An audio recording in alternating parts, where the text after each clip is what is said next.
traz união e alegria, com valor e fibra tu és, o orgulho de Santa Maria. Em instantes, a gente vai mostrar para você aí de casa um material completo sobre os 90 anos do Internacional de Santa Maria. Ainda hoje, o segundo episódio da série especial sobre a história das Copas. Mas por enquanto nós vamos falar de divisão de acesso com o professor Luiz Fernando Nunes, professor Dida. Tudo tranquilo, professor? Tranquilo, prazerzaço estar aqui mais uma vez, né? Espaço novo, bonito, novo formato do programa. Uma alegria muito grande estar aqui e poder interagindo contigo. Alegria nossa, professor. O telespectador deve estar pensando, cadê o professor Gilson e o Rogério Giareta Júnior que não puderam estar presentes hoje, mas na próxima edição eles prometem que estarão conosco aqui no Central do Esporte. Mas vamos então falar de divisão de acesso, como ficaram os confrontos, professor, então, dessa fase decisiva da divisão de acesso. Vamos ver aqui então na tela. O Internacional de Santa Maria enfrenta o Glória de Vacaria. Quem passar desse confronto, professor, enfrenta ou Esportivo ou Pelotas, e na outra chave, Tupi versus o Aimoré, que pega o vencedor entre Lajadense e Ipiranga, professor Dida. Na verdade, eu acho que é apenas uma surpresa, na minha concepção, a entrada do Tupi, né? Porque esperava que o União Frederiquense, uma equipe que tem investimentos bastante bons, feitos... Uma estrutura boa, né? Estrutura boa, né? E pensa muito em estar na divisão principal, não conseguiu. Então o Tupi chegando ali. O Lajadense seria uma briga normal e natural com a equipe do Grêmio Bagé. Então acho que passou realmente aquelas equipes que precisavam, que mereciam, até pela estruturação. Agora, confrontos muito complicados. Né? Muito complicados, como já se sabe do Internacional com Glória. Né? Repete-se do ano passado aquilo que aconteceu, só que agora inverte o mando de campo. O primeiro jogo foi lá e veio para cá, e agora é o inverso, né? Então, uma situação bastante complicada, mas claro que a gente vai acreditar sempre que o Internacional consiga passar. E com certeza fica aquela rivalidade, né? O Glória vai querer uma revanchezinha em relação ao passado, né? Porque isso faz parte do contexto, né? Eu já acompanhei essa semana algumas coisas já pela imprensa de lá, que a gente vai buscar, porque a gente gosta, né? A gente vai buscar algumas coisas lá e já está vendo isso, que vem o Inter SM, né? Ainda mais que se manteve... E já aconteceu isso ano passado. Então, bom, então vamos falar desse jogo, professor Dida, então, que ocorre no próximo domingo, 13h30 da tarde, estádio Presidente Vargas. O público tem que comparecer, é a hora do torcedor, né, professor Dida? Se fala muito aqui em Santa Maria, e isso é uma coisa assim, que a torcida de Santa Maria, ela é pequena especificamente para o Internacional e para o Rio Grandense, mas que o público que gosta de futebol é muito grande. Isso é uma coisa que é intrínseco. Então, um jogo bom sempre tem torcida. Esse é o momento. Não adianta nós querer falar que vamos esperar para o próximo. Não, é esse agora, é o momento. Santa Maria tem condições, sim, a cidade de Santa Maria tem condições de colocar 3, 4 mil pessoas no estádio, porque o estádio comporta para isso, a importância do jogo faz com que isso aconteça também. Então, não tem outro momento. Né? Bom horário. Horário bom, domingo, fugimos já, não é Dia das Mães, né? Vamos, embora nós tenhamos um feriado, e esse feriado único exclusivamente da cidade de Santa Maria, numa quinta-feira, pelo aniversário da cidade, né? Mas que no domingo não tem impeditivo nenhum para que o público fale. Vamos deixar os jogos do Campeonato Brasileiro, vamos deixar todas as outras coisas que tem pela frente, porque está em jogo uma grande... conquista para o Internacional, que é passar, e principalmente porque vai ser um grande jogo. Né? É importante a gente dizer para o pessoal de casa, professor Dida, eu vou pedir para o Márcio Santos uma gentileza de colocar novamente a primeira tela em relação ao chaveamento da classificação desses confrontos finais, se possível, porque é importante para o torcedor de casa entender o seguinte, o que falta para o Internacional Santa Maria voltar à primeira divisão? Passando do Glória de Vacaria, tem um próximo adversário, Esportivo ou Pelotas, ou seja, faltam apenas 2 adversários para recolocar o Internacional na primeira divisão. São 4 jogos e 2 jogos na cidade de Santa Maria. Então, ou seja, mais do que nunca a importância do... Então imagina o seguinte, se nós conseguirmos fazer que esse público esteja presente, que empurra o Internacional já nesse primeiro jogo aqui, vamos conseguir uma vitória. Perfeito, vamos lá para Vacaria, vamos buscar o resultado que seja melhor para que possamos nos classificar. Depois vamos nos encontrar com uma das outras equipes, pode ser Esportivo, pode ser Pelotas, vai jogar aqui em Santa Maria também. Nós temos a oportunidade ímpar, aí sim de já estar com o pé na divisão principal, porque em classificando na próxima fase, os 2 que vão jogar a finalíssima já estarão com direito assegurado de disputar a divisão principal do ano que vem. Então, são 4 jogos de um geral, e em Santa Maria nós temos 50% de chance de ajudar a nossa equipe. Que eu volto a dizer, nós precisamos ajudar a equipe, e que essa torcida tem que estar presente, então não tem por que não ir.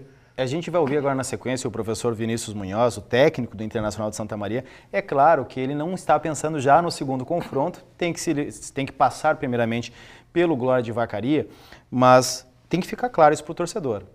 Restam apenas 2 confrontos, ou 2 adversários, melhor dizendo, como o professor Dida já salientou. Passando pelo Glória, mais um jogo em Santa Maria, e aí o Internacional pode voltar para a primeira divisão. Vamos ouvir então o que o Vinícius Munhoz fala sobre esse confronto contra a equipe do Glória de Vacaria. Olha, eu penso, Quintana, que a definição da vaga para a semifinal será ao longo desses 180 minutos, né? Obviamente, pelo fato de termos o primeiro jogo em casa, nós temos que fazer valer o fator local, né? Isso é importante. Mas eu não vejo que o jogo em casa seja mais importante do que o jogo fora de casa. Eu penso que essa vaga será definida por aquela equipe, né, ou estará na mão daquela equipe que ao longo desses 180 minutos conseguir ser melhor, né, entender melhor esse confronto, e estamos fazendo de tudo aí para que esse time seja o Internacional de Santa Maria. Agora a competição adquire uma característica diferente da fase classificatória. Temos sempre uma semana no mínimo, né, ou no caso desse jogo contra o Glória, o primeiro confronto ainda mais, né, 10 dias de preparação. A gente espera aproveitar da melhor forma possível, né? Conduzir bons treinamentos em cima da estratégia que vamos levar para o jogo. Estamos atrás do máximo possível de informações do Glória, né? Para que possamos abastecer a comissão técnica, os jogadores com essas informações, né? Realizar aí o trabalho ao longo da semana com calma e chegar forte para esse confronto, né? Mais ou menos essa é a conduta que nós vamos ter a partir de agora. Professor Dida, uma curiosidade, que no futebol folclórico, no futebol um pouquinho mais antigo, vamos dizer assim, a gente tinha a velha provocação, os treinadores que gostavam de chamar responsabilidade, a gente tem ainda no futebol. Aqui exemplo do futebol gaúcho hoje, o Renato Portaluppi, que inclusive no último Grenal teve algumas falas bastante polêmicas após o jogo. É totalmente diferente da postura do Vinícius Munhoz, que é uma fala bem comedida, é uma fala onde ele não dá margem para o adversário utilizar uma frase dele para incentivar e incendiar o vestiário, né? E isso tem muito a ver, eu acho que com a trajetória. Primeiro, vamos fazer assim, ele traz alguma coisa de berço, isso é importante. Quem conhece a família do professor Vinícius sabe que eles são assim, pessoas super educadas. E a pessoa que é educada, ela vai levar isso para a vida. E ele, pela cultura esportiva que ele tem, pelo conhecimento, ele é uma pessoa que ele demonstra sempre muita tranquilidade naquilo que ele está fazendo. A gente sabe que às vezes a tranquilidade ela é aparente, a gente, né, por trás, alguma coisinha, tá meio, a adrenalina nos pega. Mas o Vinícius tem esse controle e ele estuda muito. E isso é um dos fatores que eu acho que é o diferencial hoje dos profissionais, são aqueles que estudam, porque aliado ao estudo específico do futebol tem um lado da cultura esportiva. E a cultura esportiva nos obriga a respeitar os adversários, a respeitar os nossos atletas, a respeitar os nossos torcedores, a respeitar os ouvintes e até aqueles que não gostam muito da gente. Nós temos que manter o respeito porque nós estamos participando de um evento cultural, que deve ser o futebol. E o Vinícius tem sim, uma coisa que chama muita atenção, eu gosto muito de ouvi-lo, né, porque por vezes ele fala o estritamente necessário, mas é aquilo que tu perguntou para ele que ele vai falar. Então, ele não deixa de responder o repórter. Exatamente. Mas às vezes o repórter tenta cutucar, e aí, professor, como é que está a motivação? É decisivo esse jogo, chamar o torcedor? E ele, Quintana, o jogo não se decide em 90 minutos, são 180, e ele dá uma resposta muito ponderada. E a técnica, ele faz uma coisa que eu estou fazendo ao contrário. Eu estou dizendo que o jogo importante é dos 90 minutos aqui, o primeiro. Por quê? Porque nós estamos jogando em casa e tem que ganhar aqui. Claro que a gente sabe que depois tem mais 90 lá, mas que bom que a gente já vá com a nossa mala um pouquinho pesada, assim, de gols, fizemos gols lá e vamos levar para lá uma situação mais confortável. Mas ele não pode fazer isso, ele não tem como fazer isso, porque pode dar uma margem para o adversário, olha lá. Ou até porque um resultado adverso pode desmotivar o grupo. Desmotiva. E desencadeia até uma soberba. De repente as pessoas vão achar que, olha só, os caras estão achando que já ganharam o jogo. E como hoje você utiliza até a figurinha de chiclete para botar no vestiário para fator motivacional. E ele não se atém muito a esse tipo de coisa. Então eu acho muito legal assim, a postura dele que ele tem. E isso, sem dúvida nenhuma, passa uma segurança muito grande para os seus atletas também. Professor Dida, com a sua experiência, para quem não sabe, a gente estava tendo uma discussão antes do programa aqui. Como vamos acreditar o professor Dida? É ex-treinador, é ex-juiz, ex-árbitro, ex-comentarista, aliás, comentarista, segue sendo comentarista, professor de educação física, uma experiência muito grande no esporte. Professor, como fazer a preparação? O que seria o cenário ideal para este domingo? Como é que tu imagina a atmosfera do jogo e o que seria o ideal dentro, lógico, da realidade do futebol? Assim, ó, bem claramente, quando a gente ouve o que tem de especial essa semana de treinamento, não pode ter nada especial. Não pode ter nada especial, porque se tu tem uma rotina de trabalho e que tu vem conseguindo os resultados com esse trabalho, tu vai fazer isso. O que mudou? Mudou porque esse adversário até então não havia em nenhum momento tido um confronto direto com ele. Então, claro que o professor teve que buscar, né, mais subsídios para trazer para os seus atletas. Mas o tipo de treinamento é único e exclusivamente aquilo que a gente faz nas outras vezes. Ele vai analisar o adversário, vai ver os pontos fortes, pontos fracos, vai montar a sua equipe em cima disso, mas não pode mudar. O que a gente tem que tentar sempre blindar é o vestiário em relação àquelas variáveis, aquelas coisas externas que por vezes acaba prejudicando. Tipo a euforia do já ganhou. Quem tem que dizer que vai ganhar somos nós, que somos torcedores, que estamos, né? E às vezes até a gente passa um pouquinho da conta, mas isso não pode chegar no vestiário. Nós temos que mostrar para eles que a gente confia, que a gente acredita no trabalho, que a gente está torcendo, mas vamos lá para o outro lado. Eu, enquanto já estive lá dentro também, eu sei que tem um determinado momento que o cara tem que dizer, não, Dita, não entra aqui, então deixa que nós vamos trabalhar, porque tem que ter os pés no chão, e é isso que a gente fala. É um momento de muita tranquilidade, de muita concentração, porque hoje está se desenvolvendo muito o aspecto do foco em cada jogo. E se tu perder o foco num jogo desse importantíssimo, tu está fadado a ter um insucesso. E isso é o fundamental. Então não pode mudar muita coisa. Não pode mudar muita coisa. Tem que manter aquilo que tem, porque senão não se acredita no trabalho que foi desenvolvido.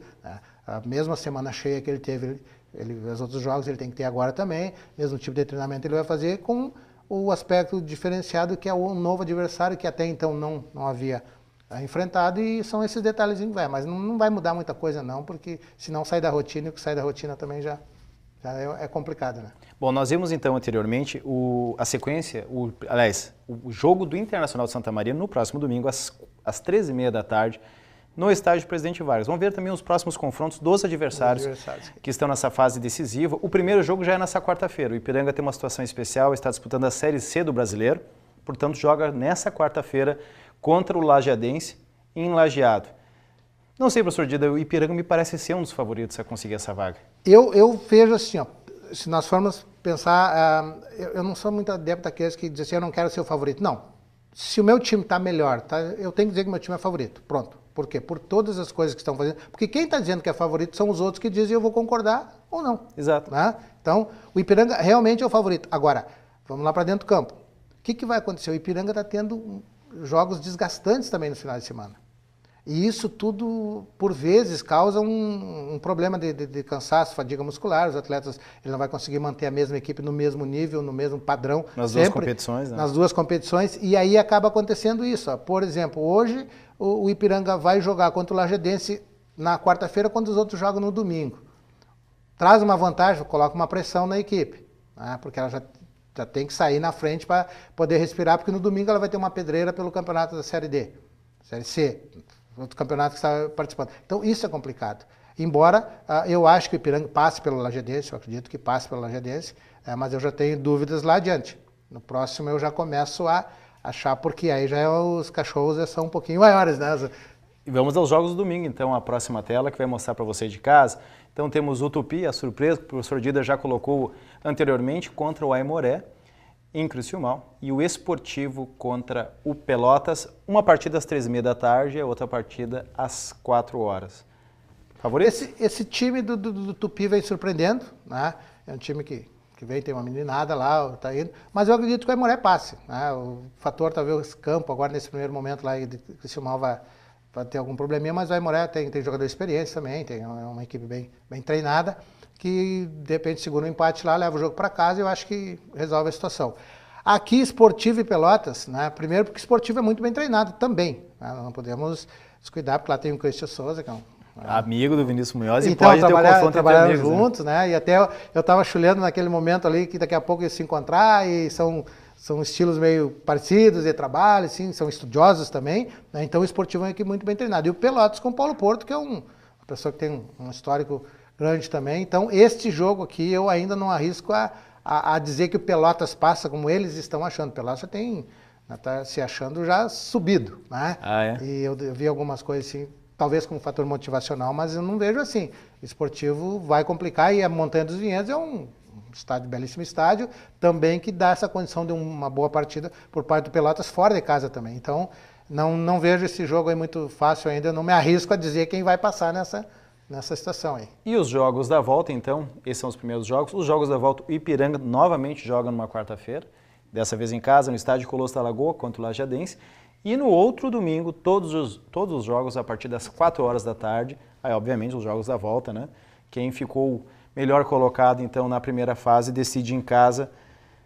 Como a divisão de acesso, o pessoal fala, mas essa é a fase que mostra que a divisão de acesso lembra muito o antigo gauchão, ou seja, essas equipes todas, com exceção do Tupi, daqui a pouco o Aimoré, que é uma equipe mais recente, todas equipes tradicionais, recentemente do Campeonato Gaúcho, né, professor? E é isso que eu acho que é o bonito do futebol, né, do futebol gaúcho em si, porque aí nós vamos buscar algumas raízes mesmo do velho gauchão, né? O gauchão de campo barrado, vai chegar uma fase agora, o próprio clima também já está levando a isso, né? Nós vamos ter jogos aí com chuva.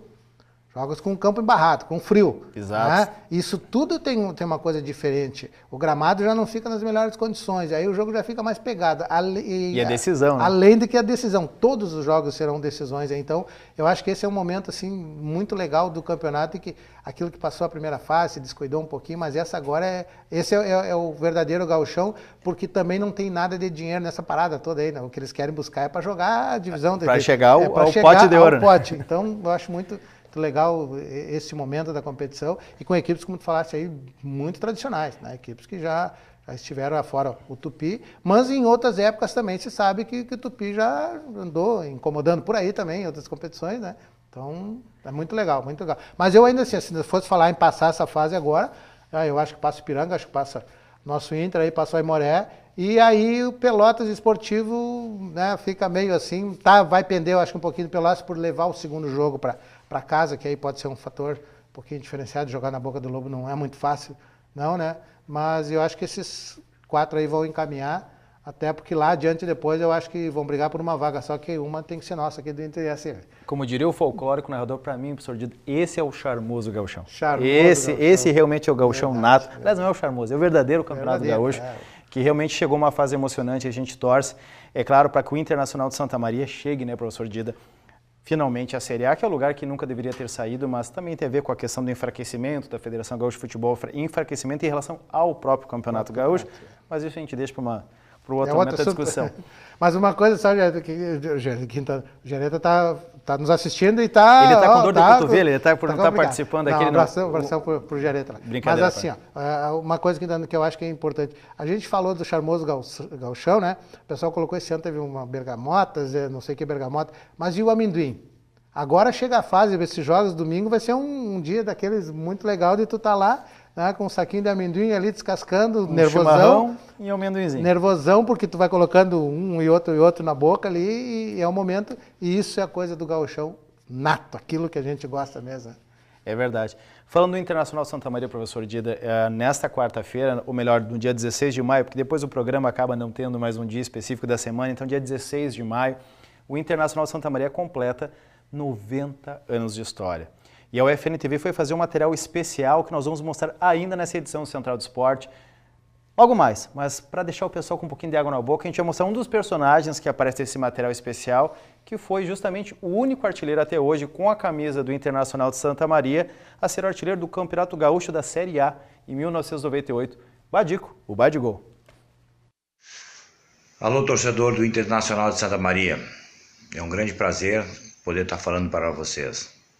Quero dizer que no ano de 1998 fui artilheiro do Campeonato Gaúcho e com certeza um dos momentos mais felizes da minha vida. Tenho um grande carinho por vocês, foi uma grande campanha, é um orgulho muito grande, carrego essa marca com muito orgulho no meu peito, saber que fui o artilheiro do Campeonato Gaúcho 98 e saber que sou o único artilheiro do Campeonato Gaúcho com essa grande camisa aí. Desejo nesses 90 anos muito sucesso, muita alegria, que esse clube volte à primeira divisão. É muito legal o carinho, a força que vocês, torcedores, dão para o clube, e eu quero que vocês sejam muito felizes, porque realmente Santa Maria e o Inter me proporcionaram grandes momentos da minha vida. Um grande abraço, parabéns pelos 90 anos, sucesso, e quero ver esse time de volta à primeira divisão. Um grande abraço. A torcida do Badico pelo Internacional. Em seguida a gente vai mostrar esse material especial dos 90 anos, Que data, né, professor? Que história tem o Internacional de Santa Maria, né? Muito bonita, e eu tenho um carinho muito grande para esse clube porque praticamente ali eu engatinhei, né? Comecei meus trabalhos no meio esportivo e também rever o Badico, esse carinho que a gente sabe que tem. Eu lembro muito bem daquele gol de pênalti do Badico, né? Que acendeu a divisão principal, era treinado pelo Chico Neto. Foram momentos assim, muito bonitos dentro do Internacional. Aquela característica do Badico também subir na tela ali, comemorar com a torcida. E o Badico sempre vestiu a camisa do Internacional, não vestiu na pele, a pele dele já era, né? Então é muito legal a gente rever essas coisas assim, e essa história do Internacional é linda dentro da cidade de Santa Maria. Se o senhor se emocionou agora só com a fala do Badico, espere até o fim do programa para a gente ver esse material especial sobre os 90 anos do Internacional de Santa Maria. Mas antes, no próximo bloco, o segundo episódio da série Imperdível História das Copas. Não saia daí. Em mais de 60 anos de trabalho no ensino superior, construímos uma história acolhida por você, que nos escolheu e depositou sua confiança em nosso trabalho. Nesse caminho, trilhamos esforços em conjunto, na certeza de que seriam recompensados. Já fomos FIC, FACEM, FAFRA, Centro Universitário Franciscano, Unifra. Agora, somos a universidade que você escolheu. Somos Universidade Franciscana. Somos você.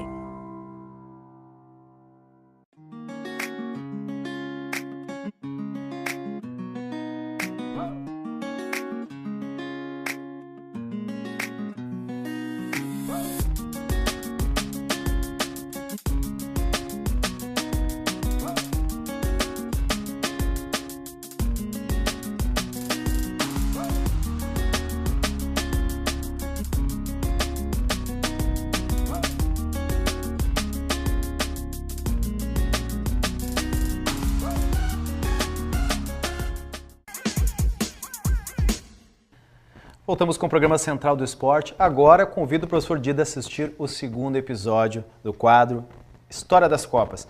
Hoje narrando a história das Copas de 1950, 54 e 1958.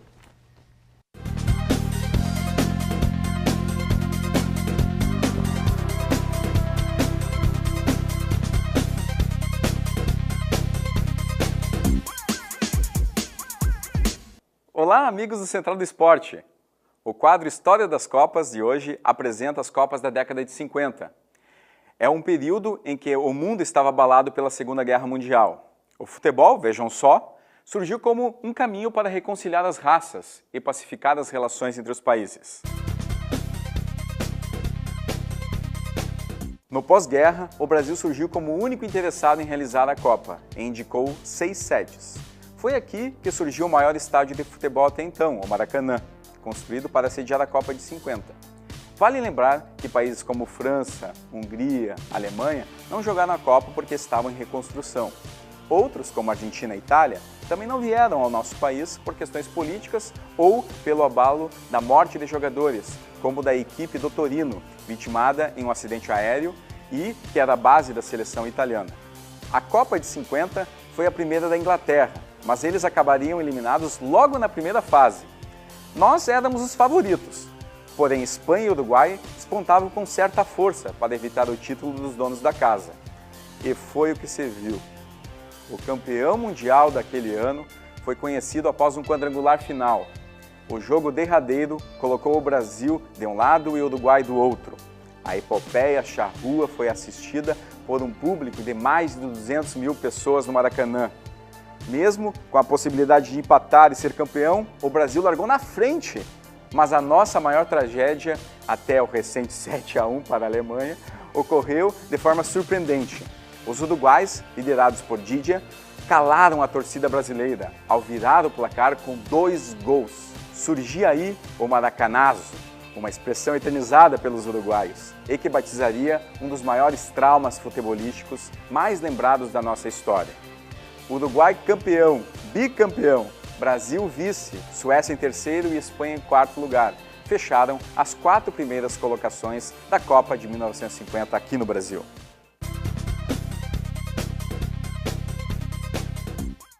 Quatro anos após o Maracanaço, a FIFA levou a Copa do Mundo para ser disputada na Suíça, país neutro da Europa durante a Segunda Guerra Mundial.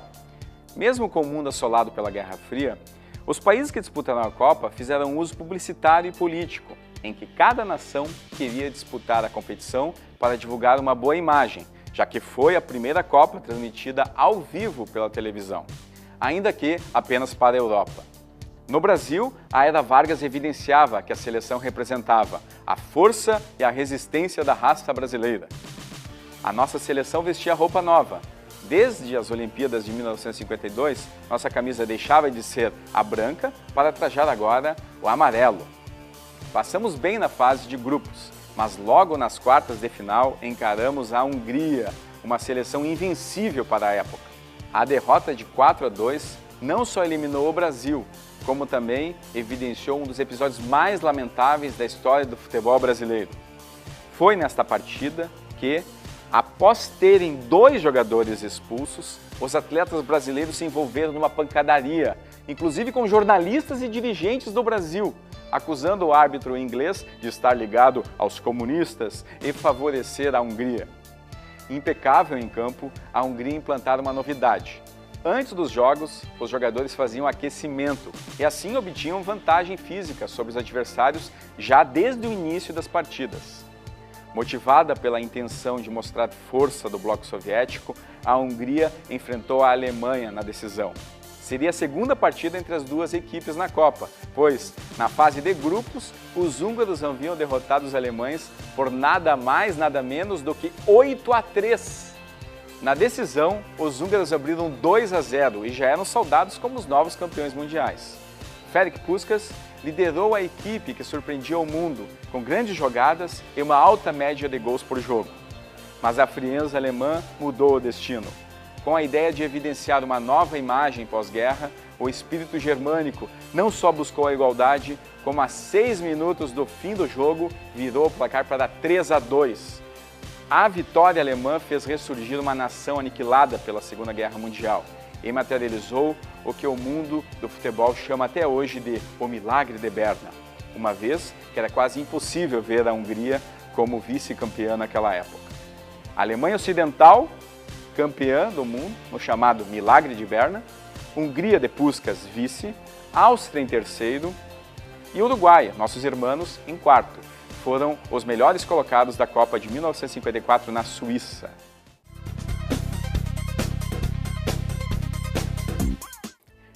Também sem escolher lado na Segunda Guerra, a exemplo da Suíça, a Suécia foi escolhida sede da Copa do Mundo de 1958. Foi em gramados suecos, aliás, que o mundo viu surgir o maior jogador de todos os tempos, Edson Arantes do Nascimento, o Rei Pelé.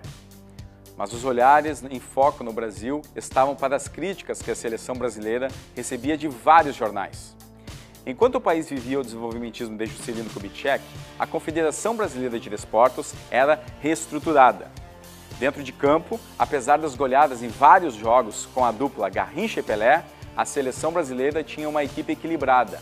Inclusive, a defesa brasileira era de excelente qualidade, tanto que foi registrado o primeiro 0-0 da história de uma Copa, entre Inglaterra e Brasil. Nosso primeiro título mundial viria sobre os donos da casa. Antes de derrotar a Suécia, o Brasil havia superado a forte França, de Just Fontaine, artilheiro da competição com 11 gols. Vestida de azul, a seleção derrotou a Suécia por 5-2 na decisão. Além da nossa primeira Copa do Mundo, comemoraríamos também a consagração dos atletas brasileiros, desacreditados após os desastres futebolísticos de 1950 e 1954. E, é claro, a descoberta do Rei Pelé. Brasil, campeão. Suécia, anfitriã vice. França, de Fontaine, em terceiro e Alemanha Ocidental, em quarto lugar. Foram os melhores colocados da Copa do Mundo de 1958. Por hoje era isso, amigos do Central do Esporte. Até uma próxima!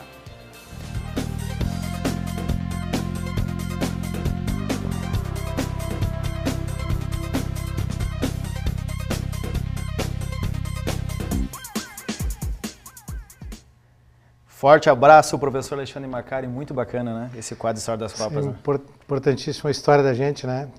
Tem pessoas que não tiveram, que não viveram, que não tiveram ainda a oportunidade de ver isso, e o professor Alexandre, com uma sabedoria, consegue buscar essas coisas assim, passar importantíssimo e nos reporta coisas interessantes até do aspecto histórico do próprio futebol brasileiro, né? Uma coisa que me chamou a atenção, professor, é que a gente conviveu sempre com a questão do Barbosa, goleiro da seleção da Copa de 1950, ser uma espécie de vilão, porque teria falhado em um dos gols da final contra o Uruguai, pelo menos em um dos gols. O Uruguai venceu por 2-1 aquela partida e o Uruguai ganhou no estádio Maracanã, o chamado Maracanaço. Alguns anos depois, a gente leva 7-1 da Alemanha, o Barbosa não está mais aqui para a gente poder pedir desculpa, né? Mas tem uma coisa assim que eu acho interessante, que o futebol, mais até eu acho que dos outros esportes, ele nos transforma de herói a vilão em um espaço muito curto. Né? Então tu faz uma defesa, o goleiro faz uma defesa de pênalti na quarta-feira e toma um frango no domingo, deu. O treinador faz uma grande substituição no jogo. Então o futebol propicia essas coisas assim. Mas claro é que a gente tem que ter esse entendimento que o futebol é um jogo. O futebol é um jogo que se está sujeito a todas essas variáveis. Então, claro que o Barbosa não conseguiu ouvir do povo brasileiro pedido de desculpa, mas certamente ele tinha isso dentro dele que ele sabia. Ele fez o melhor dele, assim como o nosso 7-1 também, a busca do resultado, o planejamento que foi feito pelo Filipão era o melhor possível, mas não conseguiu. Então, só que futebol é isso, né? E a gente tem que estar preparado. Quem está no meio do futebol sabe que de herói a vilão são questões de 90 minutos, às vezes nos separam e a gente passa nessa estigma. Assim. Se serão heróis ou vilões, só saberemos após o final da Copa do Mundo, ou até mesmo a participação da seleção brasileira. Para comentar então se serão heróis ou vilões, professor Dida, vamos ver então a convocação dos 23 jogadores nessa semana pelo técnico Tite. Vamos ver então quem que ele chamou para a Copa do Mundo. De imediato eu lhe pergunto, o senhor chamaria alguém diferente, alguma surpresa? Não, em princípio talvez assim, alguma condição um pouquinho melhor na lateral direita, até como uma probabilidade. Desses nomes, já chegamos na lateral direita. Então, tá bom. Dos Então, goleiros, os zagueiros? Não, todos eles até, e eu acredito agora assim, em comparando os jogadores, eu acho que se o Jeromel está no grupo, o Jeromel tem que ser titular. Essa é a única diferença que eu acho em relação O Cássio não chega a ser uma unanimidade, mas também é o terceiro goleiro, existiriam várias opções. Então... Ele vai, naquela linguagem da bola, ele vai lá para sujar fardamento, ele não vai chegar... E é de confiança, o técnico Tite foi campeão mundial pelo Corinthians, né? Vamos então à próxima tela, que eu concordo com o que o professor Dida ia colocar agora, talvez a composição na lateral direita mais fraca da história dos últimos anos, pelo menos, desde que eu acompanho a Copa do Mundo, Danilo e Fagner. Desses nomes, professor, o senhor levaria alguém diferente? Sim, eu acho que o Rafinha poderia estar ali, né? Porque o que acontece? Nós precisamos ter, nessa competição agora, é um jogo que nós vamos nos defrontar muito com a cultura europeia de trabalho, de jogo. Disciplina tática. Disciplina tática, todas essas coisas que ainda acredito que o Fagner não esteja pronto para isso.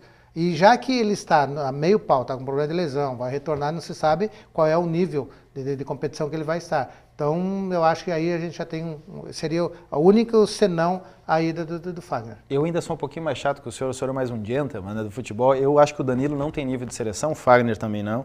Eu levaria o Fabinho do Mônaco, na minha opinião teria mais condições de estar nessa lista, mas eu não tenho o poder da caneta, né, professor? Então, é apenas uma opinião. Poderia, né? De repente, Fabinho no lugar do Fagner, né? Exato. Porque que nós hoje não temos um lateral direito que diga, esse vai jogar. Esse é o problema nosso. Na minha opinião, a gente não tem um lateral titular, esse é o problema. Nenhum dos dois teria condição de ser titular, né? Algum outro nome, professor? Não, o Marcelo eu coloco assim, na minha concepção, é o melhor jogador brasileiro em atividade, né? O jogador mais completo, jogador com técnica, com qualidade, com competição. Então, o Marcelo, na lateral esquerda, eu acho que vai ser uma coisa interessantíssima para nós. Gosto muito do estilo de jogo do Casemiro, me lembra muito o Dunga melhorado, porque é um cara que é o guerreiro, ele é aquele jogador que marca, que pega. O Coutinho está jogando muita bola, né? Está jogando muita bola. Por vezes a gente ainda pode criticar, mas o Fred está lá, mas o Tite tem um aparato todo de análise, de desempenho desses atletas aí, e ele está jogando lá, embora seja numa equipe num nível não muito grande, mas está jogando muito na Europa, e isso faz a diferença. Então... Eu tenho o meu pé atrás com o Renato Augusto, é justamente por estar no futebol bem mais aquém, numa situação, é homem de confiança do Tite, mas... Então, tu colocou antes sobre aquela história do homem de confiança do Tite, e o Tite, se nós formos nos lembrar, quando o Tite assumiu a seleção, o que ele fez? Ele buscou todos os jogadores, a maioria dos jogadores que já tinham trabalhado com ele, que já conheciam essa filosofia, para montar uma base para buscar a classificação. Então, acho que agora é o momento que ele está dizendo, vamos nos abraçar, porque na hora do ruim... Quando eu precisei de Tite, esteve comigo. Então, e é o jogador da confiança dele. Todos os treinadores fazem isso, né? Claro que sim. Lembrar que o Felipão levou o Luizão em 2002. Todos, não tem como. Vamos a Afonso em 2010, outras tantas figuras, enfim. Vamos à última tela, então, desses nomes. Acho que o mais polêmico talvez seja o jogador Taison, que ele nunca chegou a ser cogitado nos grandes clubes da Europa e segue no Shakhtar há muitos anos. Inclusive, é o seguinte, a dúvida que eu tenho, porque o Taison aparece na tela, ele aparece como atacante. Mas o Taison está jogando mais na meia por lá. Ele não está jogando como um homem de lado que ele aconteceu. E o Taison tem uma história, em 2008 acabou ganhando, 2009 ganhando um jogo de Azul Internacional de Santa Maria com um gol do Taison lá, foi lançado pelo Tite, que trouxe ele da base. E é um jogador de lado de campo, jogador de muita velocidade, e ele está jogando mais do meio para trás, né? Então não sei, mas não vai jogar também, eu acredito que não vai jogar. Bom, esse assunto renderia um programa inteiro. A gente está correndo porque a gente tem uma homenagem ainda especial internacional aos 90 anos, então, infelizmente, mas fecho com o relator, professor Dida Nunes. A gente vai chamar então o intervalo, porque no próximo bloco a gente tem a homenagem aos 90 anos do Internacional de Santa Maria e também a série bronze de futsal. Não sai daí.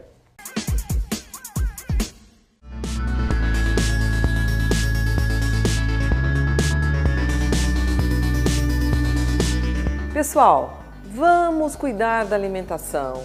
Comer alimentos adequados traz saúde. Então, a alimentação ela é importante quando ela não tem alguns elementos que podem causar doença, por exemplo, o sódio, o sal de cozinha em excesso. Vamos buscar comer uma quantidade maior de vegetais ricos em potássio, saladas, frutas e melhorar a qualidade nutricional. Evitar os produtos industrializados, evitar os salgadinhos, esses macarrões industrializados.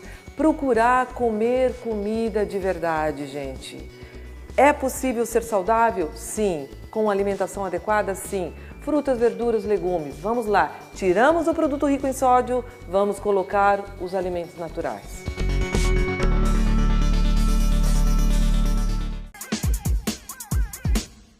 Voltamos com o Central do Esporte, agora falando de futsal, série bronze. Vamos aos resultados do último fim de semana. Os resultados não foram muito positivos para os times da região. O time de Itara, a Associação Itara, perdeu por 6-1 do Gaúcho de Tupã-Seretã. O União Independente foi a Itaqui, perdeu por 3-2. E a Universidade perdeu em casa para o Serade de São Borja, também por 3-2. Os times da Fronteira Oeste se destacando nessa fase da série bronze. Vamos ver então a classificação, como ficou então após esta rodada. O Serade de São Borja e a Associação de Futsal de Itaqui seguem liderando com 10 pontos. O União Independente, mesmo com o resultado adverso, segue na terceira posição com uma partida a menos, professor Dida. La Máquina de São Cepé e agora o Gaúcho de Tupã formam então os times que estariam se classificando nesse momento. A Associação Itara, que caiu um pouco na tabela, está em sexto. A Universidade segue com apenas 1 ponto na 8ª colocação. No próximo fim de semana nós teremos os seguintes jogos, pelo menos o que consta no site da federação, a gente vai falar em seguida sobre um jogo especial, mas no fim de semana a Universidade enfrenta o Alta Tensão de Santa Vitória do Palmar e temos um confronto aqui da região, a Associação Itara Futsal contra a União Independente, sábado às 8 horas da noite. Lembrando que nesta quarta-feira, dia 16 de maio, em relação a uma comemoração, uma homenagem ao aniversário de Santa Maria, a Universidade e a União Independente fazem uma espécie de clássico local às 8h30 da noite no CDM, professor Dida Nunes. É verdade, esse jogo é até importante porque é aniversário da cidade, né? Eu sei que houve foi um pedido por parte, acho que da Secretaria de Esportes para que esse jogo acontecesse, para estar em curso no mês da cidade, de comemoração ao aniversário da cidade. Então é um programa oficial do município e nada mais justo do que um clássico, né, da cidade, aí duas equipes que estão ponteando. Então vai ser uma boa forma de a gente prestigiar as equipes da cidade. Como a gente precisa que os times da região pontuem, até o clássico não sei se é tão positivo que a gente gostaria que os dois times vencessem e somassem pontos nesse momento, que os times da Fronteira Oeste estão disparando, mas o União ainda vem bem, tem uma partida a menos, 6 pontos da terceira colocação, dificilmente não se classifica. Mais experiente também, né? Uma equipe que... Com mais preparação, né? Universidade e Itara, que daqui a pouquinho podem acabar ficando de fora. Mas hoje a gente não vai se estender muito no futsal, professor, porque a gente tem que fazer a nossa homenagem homenagem ao Internacional de Santa Maria pelos seus 90 anos. Eu e o cinegrafista Vinícius Pimentel contamos com a edição do nosso editor Armando Agostini, fizemos o material para mostrar um pouquinho do que significa essa história tão rica, professor, que a gente se emocionou, que a gente viu o quanto ela é importante. Seria impossível colocar tudo dentro de apenas um material, mas de tão rica essa história acabou ficando um material um pouco extenso, mas vale a pena conferir. Parabéns, Internacional de Santa Maria, pelos seus 90 anos de história.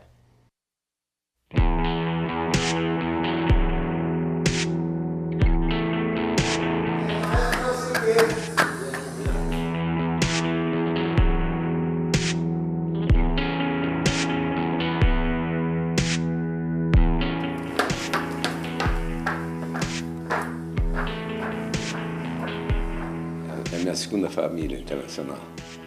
E eu desejo o melhor para o clube. A voz embargada do presidente do Internacional de Santa Maria é para tentar explicar tanto sentimento e dedicação pelo clube.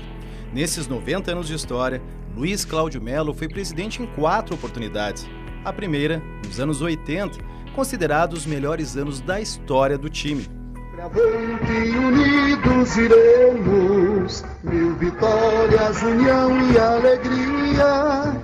Com valor e fibra tu és o orgulho de Santa Maria. Nos anos que houveram realmente um destaque muito grande, não só em termos de estado, mas a nível de Brasil. Ou seja, nós classificamos aqui a primeira vez de 81 para 82, na qual eu fazia parte também, conquistando a vaga na Taça de Prata. E daí, outro pulo, conquistando na Taça de Ouro, que hoje é o Campeonato Brasileiro, na divisão A. O homem de confiança do presidente na Casa Mata era Tadeu Menezes, ex-jogador e treinador do clube. O olhar saudoso para o gramado do estádio Presidente Vargas parece lembrar a fase em que o Internacional de Santa Maria disputou a Série A do Campeonato Brasileiro. Nessa mesma época, o Alvirrubro era considerado uma das maiores forças do estado, temido pelos adversários, inclusive pela dupla Grenal, sendo campeão do interior em 1980 e 1981. O Internacional sempre foi reconhecido como o melhor toque, ao lado do Flamengo de Caxias ainda, os times que praticavam o futebol mais bonito, um futebol cadenciado, com jogadores de qualidade e que, apesar do campo não ser esse campo que hoje tem aqui, com as dificuldades, eram superados pela técnica invejável de muitos jogadores, né?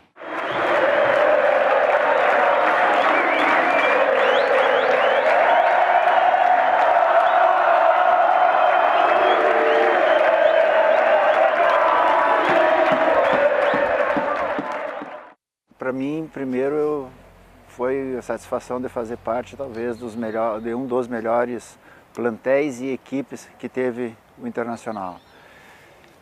Era realmente um clube, digamos, pequeno e um time muito grande, porque, modéstia à parte, nós tínhamos em todas as linhas jogadores de uma hierarquia muito boa.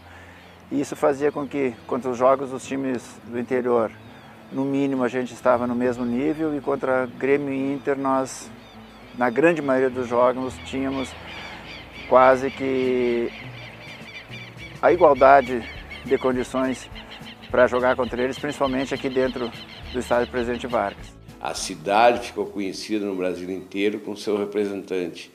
Tivemos a felicidade de disputar Santa Catarina, Paraná, São Paulo, no Rio de Janeiro, enfim, lá em Caruaru, atravessando o Brasil inteiro com o Internacional. E o destaque grande que consideramos é jogo com o Vasco da Gama, aqui em Santa Maria, nós colocamos 3-0 no Vasco e tiramos o Vasco do Campeonato Brasileiro. Tenho certeza absoluta de que se esse time jogasse nos dias de hoje, sem comparação nenhuma, ele teria assim, semelhanças muito grandes com o atual momento do próprio Grêmio, que é um futebol bem jogado, bem tocado e que tem o objetivo de chegar ao gol, às conquistas, às vitórias. Foi um time que foi destaque, sendo campeão do interior, derrotando a dupla Grenal em 4 jogos. Nós ganhamos 2 dentro de Santa Maria e empatamos 2 em Porto Alegre. Desde a fundação em 16 de maio de 1928, a inauguração do estádio Presidente Vargas, foram muitos jogadores que fizeram história com a camisa do Internacional de Santa Maria. Dunga com o maior número de jogos, ao todo 579 vestindo o manto alvirrubro. Tarica, maior artilheiro com 117 gols. Josiel, Chiquinho, entre outros tantos que ajudam a pulsar o coração do torcedor apaixonado, como o atacante Badico, o Badigol, artilheiro do Gauchão da Série A em 1998.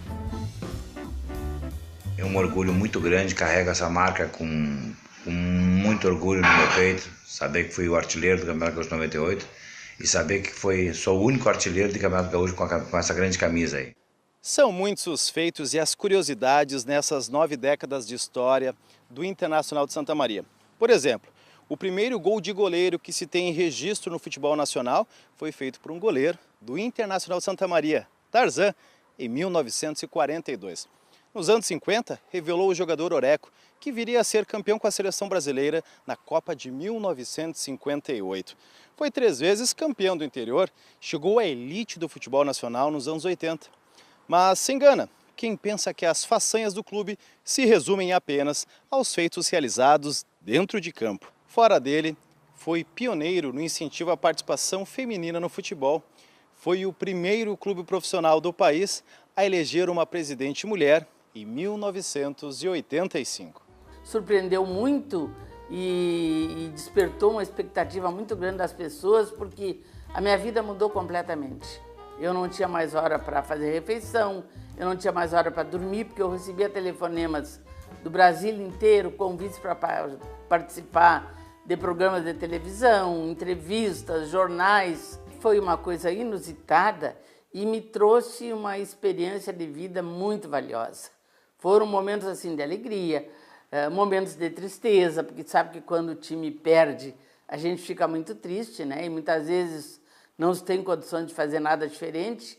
E, além do mais, uma coisa que é ruim para todos é o fato de que os clubes do interior sempre lidam com muita dificuldade financeira. Mas não é só de glórias que vive um clube de futebol. Desde 2011, após o rebaixamento para a divisão de acesso, o Inter SM tenta se reestruturar, pagar as dívidas e profissionalizar a gestão para que os próximos passos na Série A sejam para manter em definitivo o nome de Santa Maria na elite do futebol gaúcho. 3, 4 anos atrás aí tinha dívidas aí maior que a folha normal, né? Era um absurdo, a trabalhista era mais alta do que a folha do mês normal, né? E não tinha condição. Temos que destacar um trabalho que começou agora em 2013, até a data de hoje, 2018, o Internacional vem numa recuperação de credibilidade e financeira, pagando as trabalhistas que infelizmente outros deixaram acontecer, que não pode acontecer.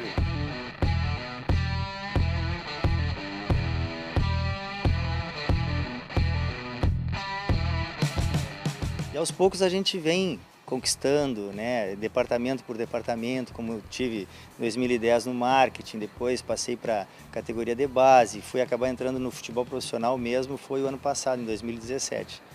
E nesse tempo todo aí, o Internacional tem uma evolução, eu acredito que de acordo com as possibilidades, né, em relação a direcionando para esse sentido, de profissionalizar o clube. Quem sabe a receita para o retorno à Série A do Gauchão, de passos maiores para o clube, não esteja na união entre o passado e o presente, reunidos em uma só imagem, no mais singelo sinal de que todos estão unidos pelo sucesso do Inter SM.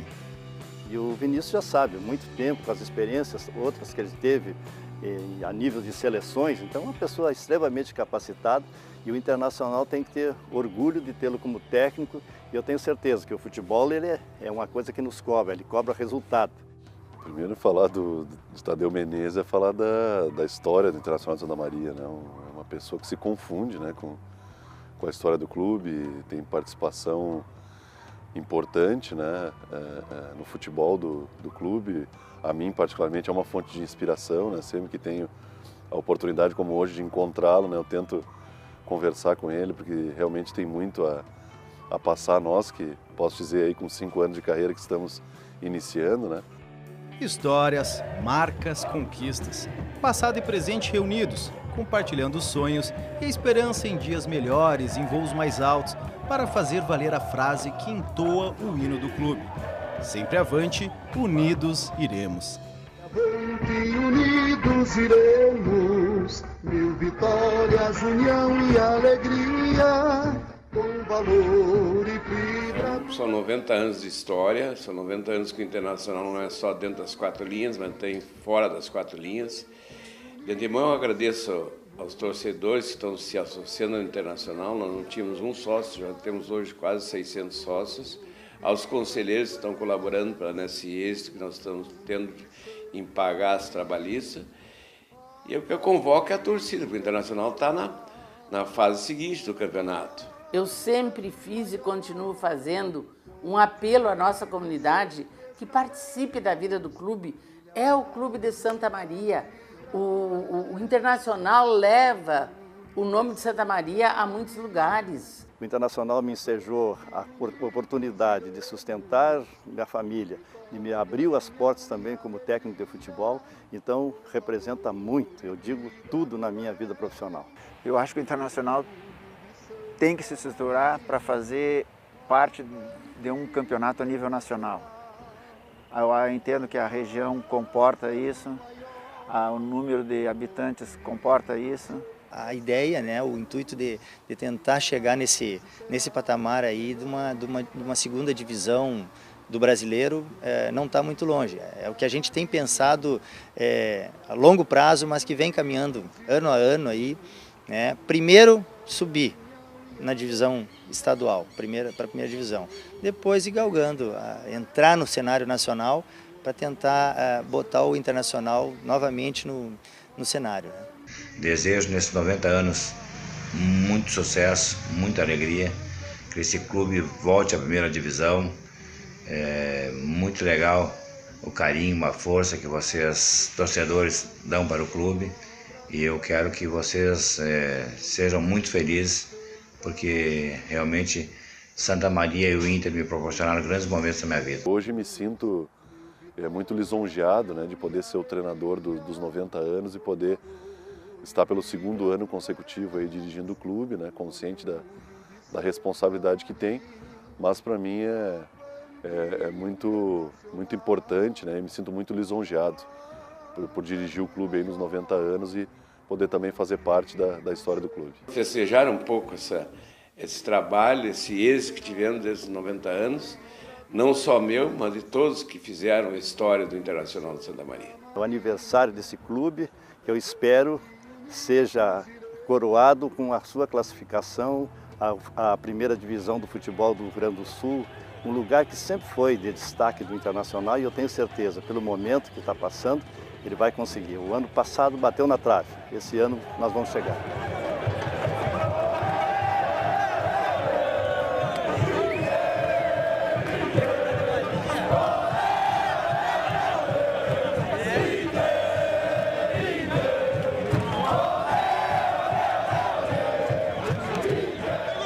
Internacional.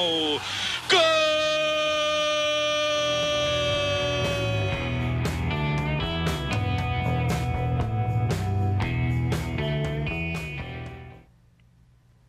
E aí, professor Dida? De arrepiar. É arrepiar. Muito lindo. Parabéns pelo trabalho, né? Que isso aí tem. Teu dedo foi pensado. Muito bom. Pessoas vão poder conhecer um pouquinho do Internacional, e eu tive orgulho de estar por lá uma época. Parabéns, professor Dida, que fez parte dessa história, professor que se emociona. A gente fica feliz porque, na verdade, todo mundo que acompanha e trabalha nos bastidores pelo sucesso no dia a dia do Internacional merece essa singela homenagem, que é pequena, perto do tamanho do Internacional de Santa Maria. A gente deseja muitas felicidades a todos os torcedores, dirigentes e sucesso ao nosso Internacional Santa Maria, que tenha cada vez mais voos maiores e volte para a Série A, que é o seu lugar. Tá certo? O programa Central do Esporte vai ficando por aqui, professor Dida. Muito obrigado, viu? Obrigado mais uma vez pela oportunidade, né? E numa data tão especial como essa, melhor ainda. Obrigado. Eu lhe agradeço especialmente porque para mim é um aprendizado, é uma honra sempre, professor Dida.